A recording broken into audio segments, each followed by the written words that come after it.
Since the beginning, the forces of light and darkness have engaged in an eternal war, the great conflict, whose victor will rise from the apocalyptic ashes to hold sway over all creation. To this end, the angels of the high heavens adhere to strict militaristic disciplines. Seraphim warriors strike at the enemies of light with swords imbued with righteous wrath and justice. The angels believe that only absolute discipline can properly restore order to the myriad realms, while the demonic denizens of the burning hells hold that absolute chaos is the true nature of all things. The battles of the great conflict rage across both time and space, often infringing upon the very fabric of reality itself. From the crystal arch at the very heart of the high heavens to the arcane hell-forge of the underworld, the warriors of these eternal realms journey to wherever their timeless conflict carries them. The legendary deeds of the heroes of the realms beyond elicit both veneration and insight. The greatest of these heroes was Iswal, lieutenant to the archangel Tyrael, and bearer of the angelic rune blade Azurath. He once led a fierce attack upon the Hellforge, as the creation of the dark demon blade Shadowfang was nearing completion. His quest was to destroy both wielder and weapon, a charge that he was destined never to complete. Iswal was overcome by the legions of chaos, and tragically was lost to the darkness. His fate stands as testament to the fact that angels and demons alike shall fearlessly enter into any domain, so long as their hated enemies dwell within. Although the great conflict burned hotter and longer than any of the stars in the sky, neither side could gain dominion over the other for long. Both factions sought some way to turn the tides of the war to their favor. With the ascension of man and his mortal realm, the great conflict ground to a mysterious halt. Both armies paused in a breathless stalemate, waiting to see to whose side man would eventually turn. Mortals had the unique ability to choose between darkness and light, and it was held that this would be the deciding factor in the outcome of the great conflict. Thus, the agents of the nether realms descended to the mortal realm to vie for the favor of man.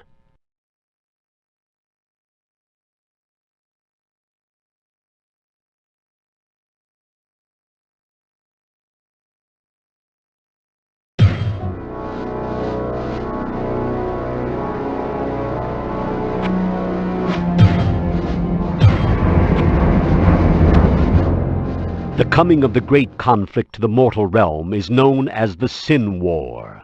Angels and demons, disguising themselves while traveling amongst men, attempted to secretly lure mortals to their respective causes. Over time, the forces of darkness discovered that mortals responded much more to brute force than to subtle coercion, and so began to terrorize man into submission.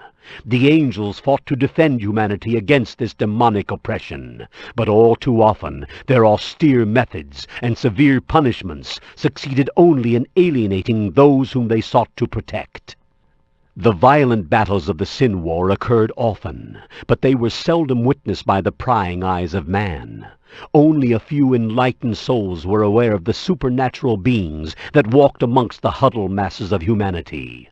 Powerful mortals arose and accepted the challenge of the Sin War, allying themselves with both sides in the great conflict. The legendary deeds of these great mortal warriors served to earn both the respect and hatred of the netherworlds. Although lesser demons kneeled before those possessing power and strength, they also cursed the very existence of mortal man. Many of these fiends believed that the deadlock brought about by the emergence of man was a perverse offense to their higher role in the great scheme of things. This jealousy of man led to harsh, atrocious acts of violence by the demons against the mortal realm.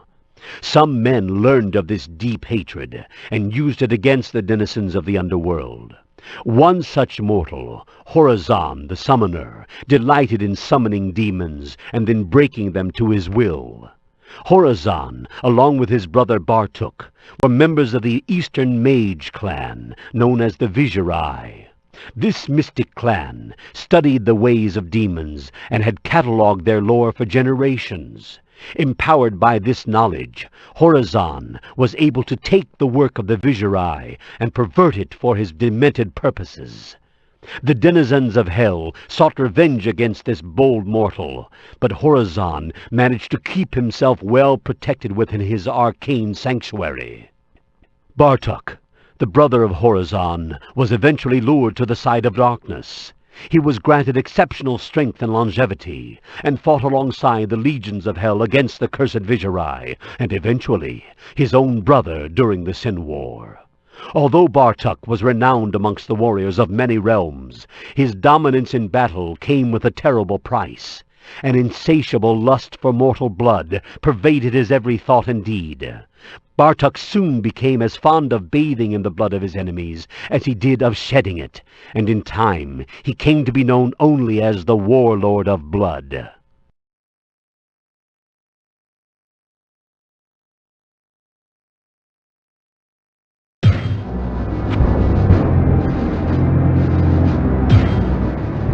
Seven is the number of the powers of hell, and seven is the number of the great evils.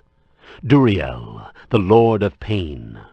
Andariel, the Maiden of Anguish. Belial, the Lord of Lies. Asmodan, the Lord of Sin. These are the true names of the lesser of the great evils. For ages uncounted, each have ruled over their own domains within the burning hells, seeking absolute dominion over their infernal brethren. As the lesser four continuously vied for the control of those forces that dwelled within their realms, the greater three held absolute power over the whole of hell. The lesser four used dark and evil measures in their quest for power, and herein begins the legend of the Dark Exile. Mephisto, the Lord of Hatred. Baal, the Lord of Destruction. Diablo, the Lord of Terror. These are the prime evils of hell that wielded their power as a dark, sovereign triumvirate. The three brothers ruled over the lesser four by brutal force and malicious cunning. Being the eldest and strongest of the evils, the three brothers were responsible for countless victories against the armies of the light. Although they never held sway over the high heavens for long, the three were justly feared by enemies and subjects alike. With the ascension of man and the subsequent standstill of the great conflict, the three brothers began to devote their energies to the perversion of mortal souls. The three realized that man was the key to victory in the war against heaven, and thus altered their rigid agendum that they had propagated since the beginning. This change caused many of the lesser evils to question the authority of the three, and so brought about a great rift between the prime evils and their servitors. In their ignorance, the lesser evils began to believe that the three were afraid to continue the war with heaven. Frustrated by the cessation of the war, Asmodan and Belial saw the situation as their chance to overthrow the prime evils and take control of hell for themselves. The two demon lords made a pact with their minor brethren, assuring them that the wretched plague of humanity would not deter the ultimate victory of the sons of hell. Asmodan and Belial devised a plan to end the stalemate, achieve victory in the Sin War, and ultimately ride the bloody crest of the great conflict straight into the very arms of Armageddon. Thus, a great revolution was set into motion as all of hell went to war against the three brothers. The brothers fought with all of the savagery of the underworld, and to their credit, annihilated a third of hell's treacherous legions. In the end, however, they were overcome by the Horned Death, led by the traitors Asmodan and Belial. The prime evils, weakened and bodiless, were banished to the mortal realm, where Asmodan hoped that they would remain trapped forever. Asmodan believed that with the three set loose upon humanity, the angels would be forced to turn their focus upon the mortal plane, thus leaving the gates of heaven abandoned and defenseless. Those few demons who still pledged allegiance to the three brothers fled the wrath of Asmodan and Belial, escaping to the realm of man to seek out their lost masters. As the war fires died out upon the battlefields of hell, Asmodan and Belial began to argue over which of them held the higher authority.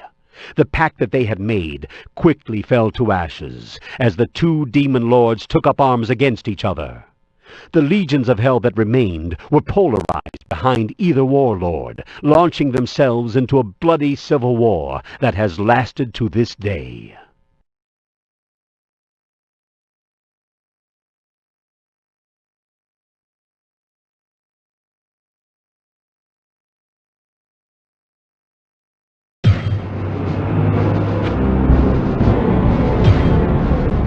In the ancient days, before the rise of the Western empires, the dark and terrible entities known as the Three Evils were exiled to the world of man.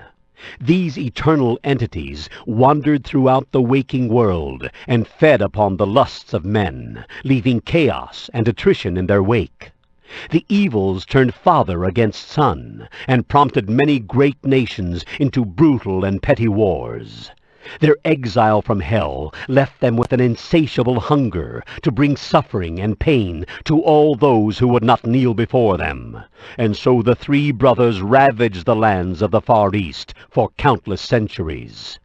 Eventually, a secretive order of mortal magi was gathered together by the enigmatic archangel Tyrael. These sorcerers were to hunt the three evils and put an end to their vicious rampage.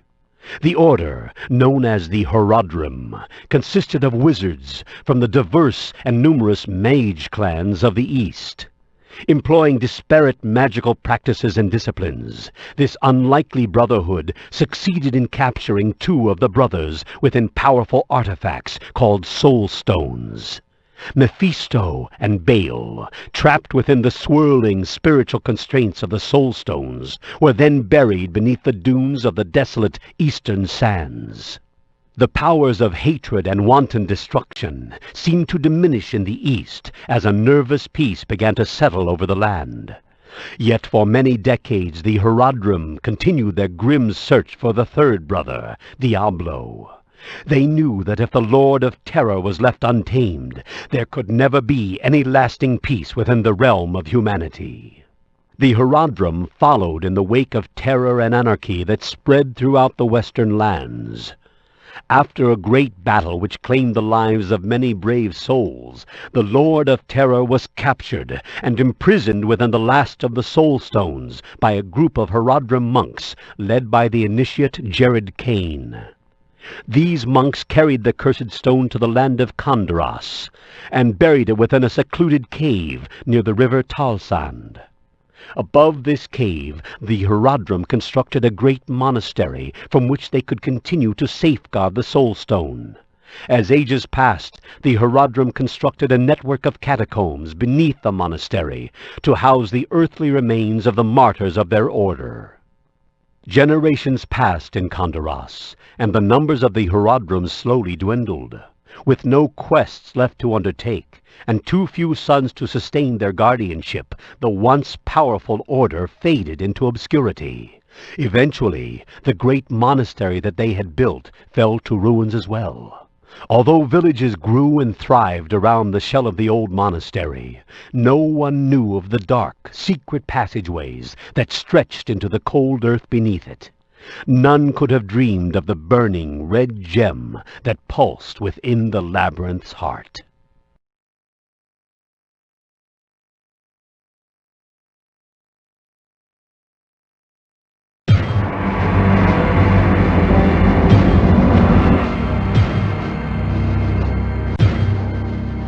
Years after the last of the Horadrim had died, a great and prosperous society grew in the lands of the West.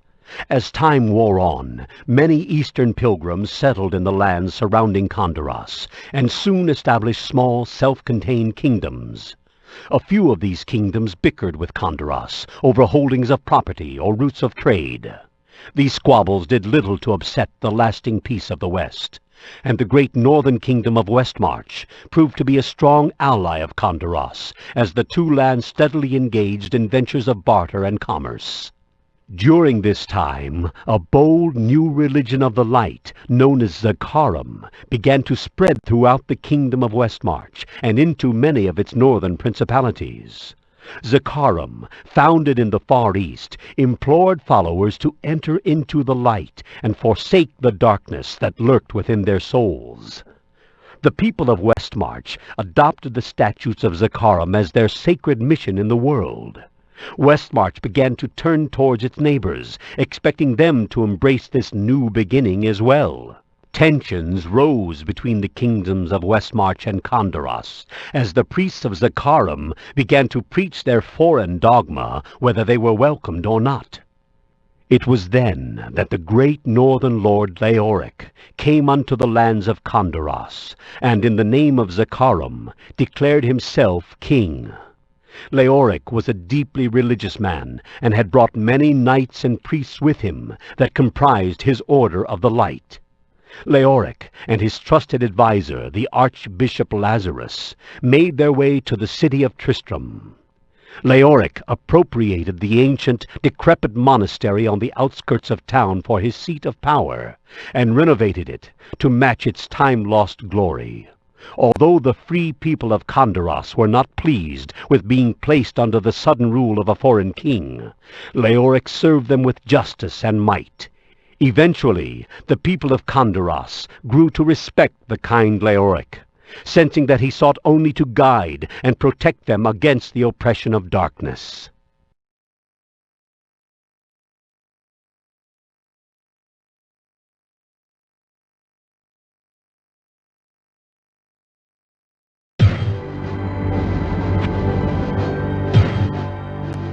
Not long after Leoric took possession of Khanduras, a power, long asleep, awakened within the dark recesses beneath the monastery.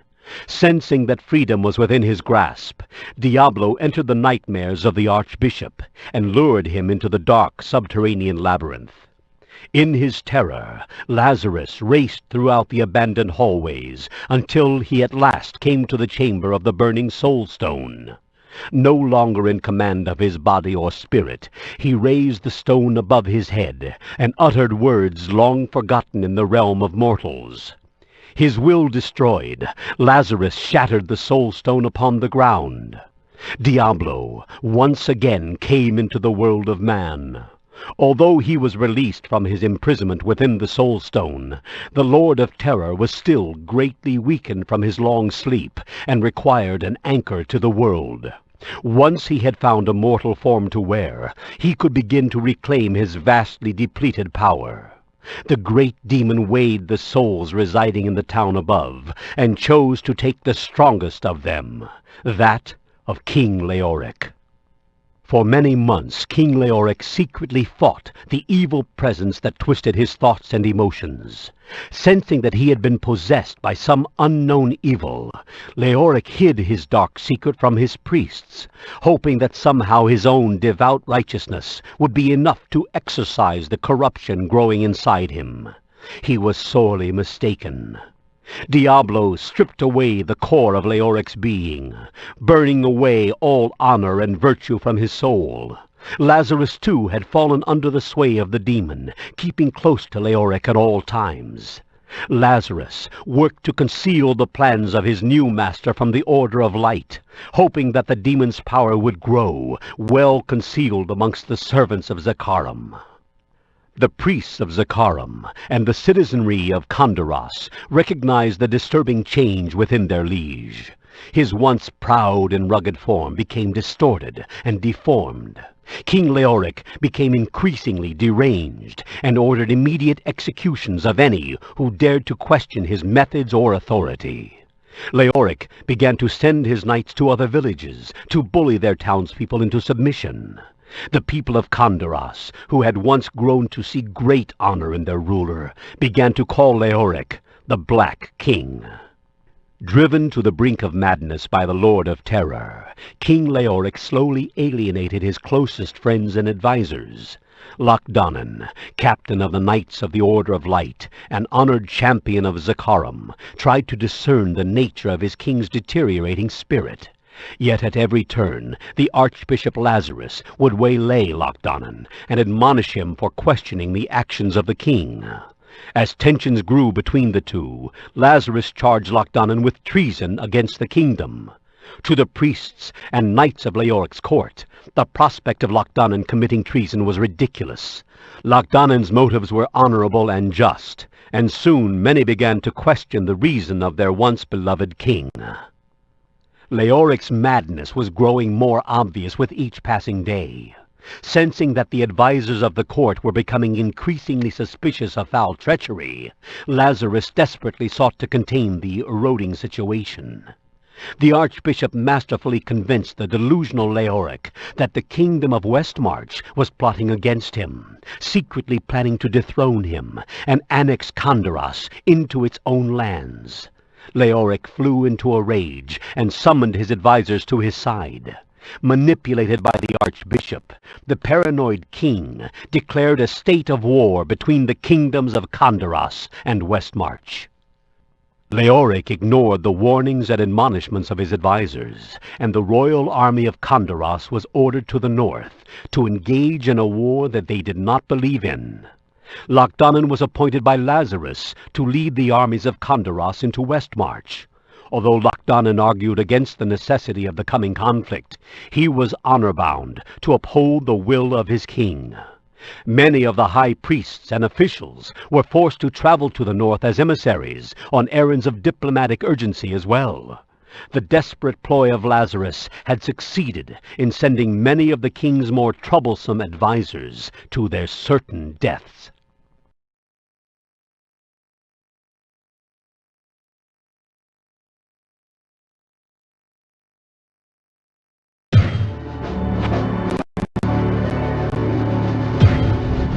The absence of prying advisers and inquisitive priests left Diablo free to assume total control over the king's battered soul.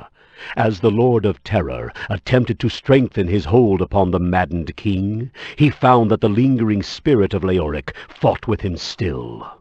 Although the control over Leoric that Diablo held was formidable, the demon knew that in his weakened state he could never take complete possession of his soul as long as a glimmer of his will remained.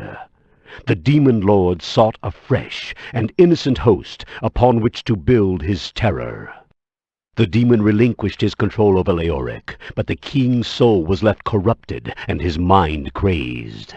Diablo began to search throughout Khanduras for the perfect vessel to act as his focus, and found such a soul easily within his reach. Enjoined by his dark master, Lazarus kidnapped Albrecht, the only son of Leoric, and dragged the terrified youth down into the blackness of the labyrinth. Flooding the boy's defenseless mind with the essence of pure terror, Diablo easily took possession of the young Albrecht. Pain and fire raced through the child's soul. Hideous laughter filled his head and clouded his thoughts. Paralyzed with fear, Albrecht felt the presence of Diablo within his mind as it seemed to push him down, deeper and deeper into darkness and oblivion. Diablo gazed upon his surroundings through the eyes of the young prince. A lustful hunger still tortured the demon after his frustrating bout for control over Leoric, but the nightmares of the boy provided ample substance to sate him. Reaching deep into Albrecht's subconscious, Diablo ripped the greatest fears of the child from their hiding places and gave them breath. Albrecht watched, as if out of a dream. Twisted and disfigured forms appeared all around him. Unholy writhing visages of terror danced about him, chanting choruses of obscenities.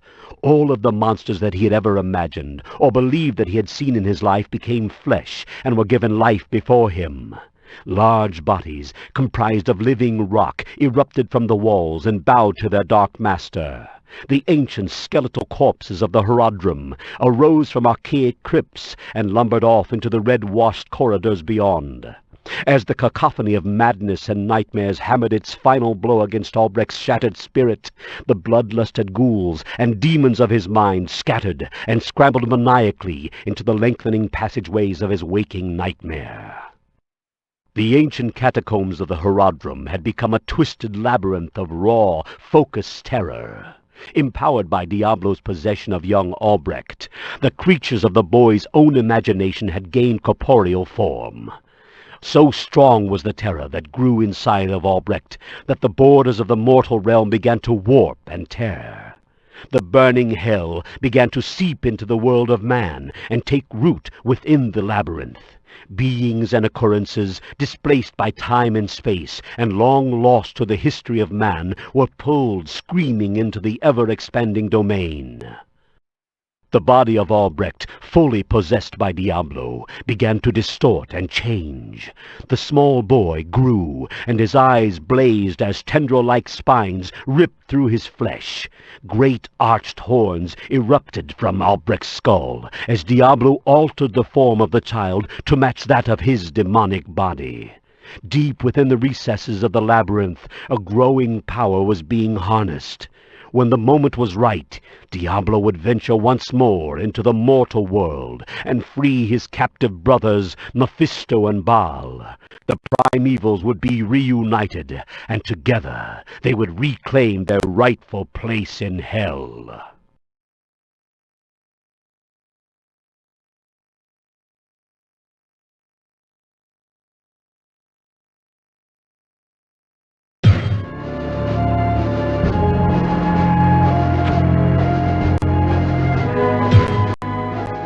The war against the zealous armies of Westmarch ended with a horrible slaughter, with the army of Khanduras ripped to shreds by the superior numbers and defensive positions of Westmarch. Lochdannen quickly gathered together those who were not captured or killed, and ordered a retreat back to the safety of Khanduras. They returned to find the town of Tristram in shambles. King Leoric, deep within the throes of madness, went into a rage when he learned that his son was missing. After scouring the village with the few guards that remained with him at the monastery, Leoric had decided that the townsfolk had abducted his son and hidden him somewhere. Although the townsfolk denied any knowledge of Prince Albrecht's whereabouts, Leoric insisted that they had crafted a conspiracy against him, and that they would pay the price for such treachery. The mysterious disappearance of the Archbishop Lazarus left no one in Tristram with whom the king would take counsel. Overcome by grief and dementia, Leoric had many of the townsfolk executed for the crime of high treason. As Lochdannen and his fellow survivors returned to confront their king, Leoric sent his few remaining guards against them. Believing that Lochdannen was somehow part of the townsfolk's conspiracy, Leoric decreed that he and his party were to die.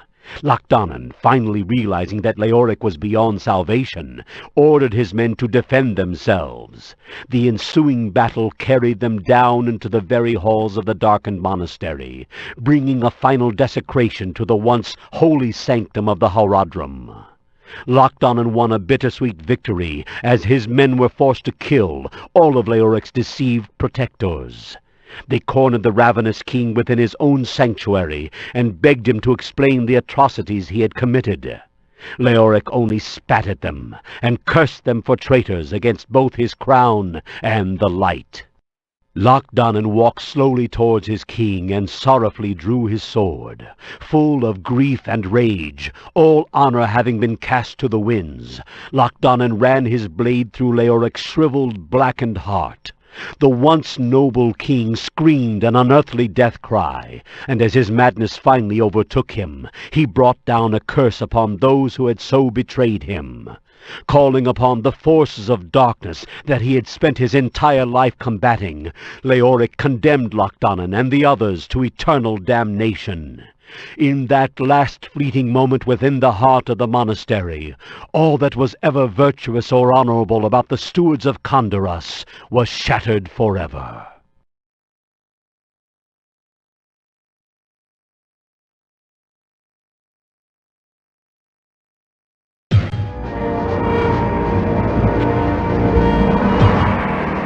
The Black King lay dead, slain at the hands of his own priests and knights.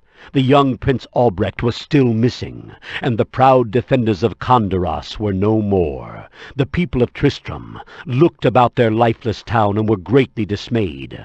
Awash in feelings of both relief and remorse, they soon realized that their troubles had merely begun.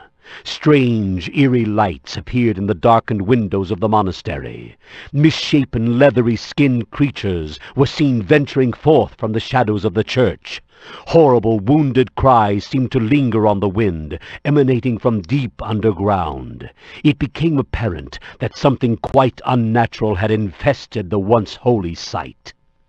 Travelers on the road surrounding Tristram were accosted by cloaked riders that seemed to now constantly roam the deserted countryside. Many villagers fled Tristram, making their way to other towns or kingdoms, fearing some unnamed evil that seemed to wait in the shadows all around them. Those few who chose to remain seldom ventured out at night, and never tread foot upon the grounds of the cursed monastery. Whispered rumors of poor, innocent people being abducted in the night by wicked, nightmarish creatures filled the halls of the local inn. With no king, no law, and no army left to defend them, many of the townsfolk began to fear an attack from the things that now dwelt beneath their town. The Archbishop Lazarus, frayed and disheveled, returned from his absence and assured the townsfolk that he too had been ravaged by the growing evil of the monastery. With their desperate need for reassurance clouding their good judgment, Lazarus whipped the townspeople into a frenzied mob. Reminding them that Prince Albrecht was still unaccounted for, he persuaded many of the men to follow him into the depths of the monastery to search for the boy. They gathered torches, and soon the night air glowed with the flickering light of hope. They armed themselves with shovels, picks, and scythes, and so prepared, they boldly followed the treacherous archbishop straight into the fiery maw of hell itself. The few who survived the horrible fate that awaited them returned to Tristram and recounted what they could of the ordeal. Their wounds were terrible, and even the skills of the healer could not save some of them. As the stories of demons and devils spread, a stifling primal terror began to consume the hearts of all of the town's inhabitants. It was a terror that none of them had ever known. Deep beneath the foundations of the ruined monastery, Diablo gorged himself upon the fears of the mortals above him. He slowly sank back into the welcoming shadows and began to harness his depleted power. He smiled to himself in the sheltering darkness, for he knew that the time of his final victory was fast approaching.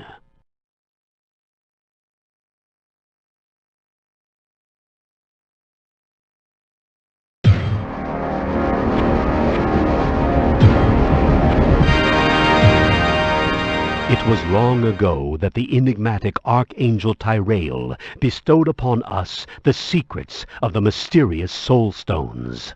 Tyrael bequested upon our order 3 of these stones, so we could contain the vile essences of the 3 prime evils who had been let loose upon our world. Although the artifacts were constructed in realms far removed from our own, we found that they were simple to understand. The Soul Stones affect only beings that are non-corporeal, and thus have no power over living, breathing creatures. When invoked, the Soul Stones bring into being a strong spiritual vacuum. Any non-physical entities caught within this vacuum are drawn into the burning recesses of the Soul Stone, and are forever trapped within. These spirits are released only when the Soul Stone is deactivated or destroyed. The power of the Soul Stones proved to be much more difficult to employ when used against the great prime evils. Voraciously disposed to possessing hapless mortals, the 3 brothers found that they were immune to the effects of the stones while occupying human souls. Sadly, we were forced to hunt down and kill the innocent victims of the prime evils, so that their demonic essences could be subject to the effects of the Soul Stones. Mephisto and Diablo, once found, were easily lured into the Soul Stones. The capture of their brother Baal, however, became complicated when the Soul Stone that was to be his eternal prison was shattered and fragmented. We found that while the shards still held the power to lure the demon to them, they could not properly contain it. Tal Rasha, a fellow initiate who has since been immortalized in Horadrim lore, theorized that a mortal of strong will might be able to contain Baal within his own mortal soul. This sacrifice meant that the essence of any mortal so chosen would be forever tortured, while locked in eternal conflict with the enthralled demon. To this end, Tal Rasha volunteered to contain the raging Lord of Destruction.